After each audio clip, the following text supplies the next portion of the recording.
আরে আমি নিজ চোখে দেখছি, আমার এই দুই চোখে দেখছি ভাই, এমন ভদ্রলোক প্রাইভেট ব্যাংকের ভাইস চেয়ারম্যান, কোটি কোটি টাকার মালিক, এই ভদ্রলোক মুসলমানের বাচ্চা, সে সরাসরি বলতেছে জানাজার নামাজ পড়ছে, জানাজার নামাজের মধ্যে একজন ইমাম সাহেব ওনার নিজ এলাকার, উনি বলছে শুধু কবরের আযাবের কথা।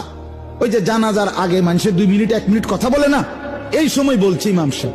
এই বেটা সে কোটি কোটি টাকার ভদ্রলোক মুসলমানের বাচ্চা, তারা ডাইকা ইমাম সাহেবরে বলতেছে সরাসরি মানুষের সামনে যে হুজুররা কবরের আযাবের মিথ্যা ভয় দেখিয়ে লোকদেরকে আর কতদিন বোকা বানিয়ে রাখবে। এই বাংলাদেশে, এই বাংলাদেশে তারে আমি নিজ চোখে দেখছি।